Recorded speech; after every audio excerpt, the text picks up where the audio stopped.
Hi, my name is Sarah J., and my pronouns are she, her. I'm a member of the Self-Advocacy Council at Surrey Place, and I'm also involved in advocacy work outside of Surrey Place. I love to sing, and I belong to 2 choirs. I'm going to talk to you about my lived experience having a learning challenge and a mental health condition. At times, these can be restricting and frustrating, but with the help of my family, friends, and other supporters, I lead a full and rewarding life. Singing has always been a passion of mine. My first memories are singing in school concerts in grade 2. I belonged to my church choir for a while and currently belong to 2 choirs, Surrey Place's Symphonic Passion Chorus and Singing Out. I can't envision singing not being part of my life, to be honest. Singing is an important outlet. If I didn't have the choirs, I don't really want to think about where I would have been. When I was in the psych ward at Sunnybrook, if I was not having a good day, a clear sign was that I was not singing. The Symphonic Passion Chorus at Surrey Place taught me the importance of being patient and understanding. It helped me open my eyes to some of the struggles that others have. At first, I thought I wouldn't fit in because my disability is more hidden.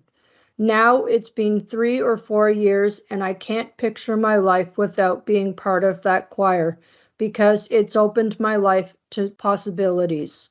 The choir has given me friendship and belonging. You can have the most severe disability, and if you have passion for singing, you belong. We're there because we all love to sing. It's a very positive outlet for all the people involved in it. We don't have to memorize the songs because we have our music books on stage with us for concerts. When we're on break between concerts, I look forward to getting back to rehearsals and seeing my friends again. That also goes for singing out, although in a very different context. With singing out, everything is memorized. Because one of my strengths is my memory for things I've heard, I don't have any trouble learning the songs. For each performance, we do at least one song with full choreography. My choreography was altered because I was using my cane. My choir director gave me the option of doing the choreography with one hand. Recently, Singing Out performed at the Macmillan Theatre. On the day of the concert, we were there all day long and performed in the afternoon and evening. We were the first performers back on that particular stage since the beginning of the pandemic, which I think should have been one of our claims to fame. Most of the songs were in English, except for 4 songs that were in Italian, Spanish, French, and Hebrew. Learning those 4 songs was quite a challenge.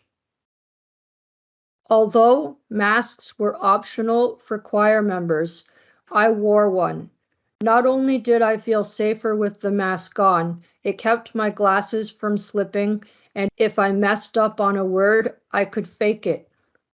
I'm working on being more independent, and this coming term, I think I will have my dad there for the beginning practices, but as I start to learn some of the songs, maybe I can start trying practices without my dad. That would be huge. Singing Out is a non-audition choir, but if you want to be part of the ensemble, you do have to audition. I'm thinking of auditioning to be part of the ensemble this term. It's a bigger responsibility because there's an extra song that just the ensemble learns, so you're on the stage longer. When I first joined the Symphonic Passion Chorus, they put a safety protocol in place to protect me because they saw firsthand a dissociative episode. For Singing Out, Right from the beginning, they were okay with my dad coming with me, even though he's not technically part of the choir. 3 to 4 weeks before my first performance, we figured out a safety plan so I would feel safe and comfortable enough to get on the stage and perform. Feeling safe is an important aspect. When the pandemic hit, singing out pivoted to virtual concerts and rehearsals, and then when it was safe enough to begin rehearsals in person with masks, we went in intervals, the altos and sopranos in one group, and the tenors and basses in another. The only interaction was waving at each other. There was no social time at the beginning and end. We had a set time for each section. Everything was wiped down and sanitized before groups. Despite not being able to interact, at least we were able to see each other and continue singing. In choir, if you're next to someone who isn't as strong a singer as you are, you have to learn how to adapt. When we did practices virtually, that wasn't as big of a challenge because the only person you're listening to is yourself. The real struggle for me in going back to in-person practices was I was used to being almost shoulder to shoulder and being able to listen to the person sitting next to me.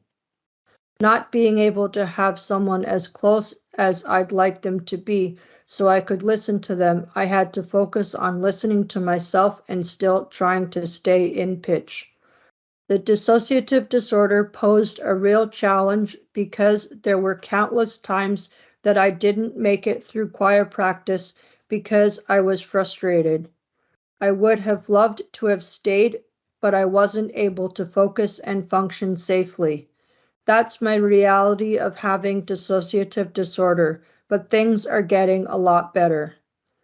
At the time, it was a real confidence destroyer because I was super excited about being able to go back in person and then having the disappointment of not making it through a single practice because I wasn't able to follow, not able to listen to the person next to me. I was struggling to listen to myself. My confidence went from sky high to as low as it could have gotten. Looking back on it, I am a lot stronger, but I know that I'm thinking more about my limitations and what that means, and it still sucks. One of my other passions is photography. I inherited this interest from my dad's side of the family. This fall, I'm going to be learning how to use a tripod that once belonged to his father. I started taking pictures with my phone, which then led to a basic digital camera. Many years later, my godmother surprised me with a Canon EOS Rebel T3. The camera had been in her basement, brand new and never used. I was like a kid in a candy store.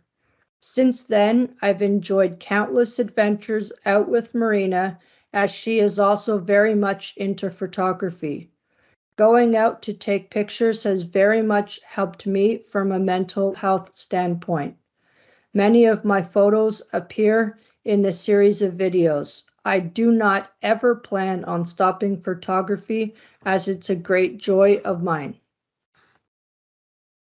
Be happy more and angry less. Be kind more and cruel less. Be positive more and negative less. Life is precious, so live every day like it's your last and never take it for granted, for you never know what tomorrow may bring. Thank you. Be kind to one another. Thanks for watching.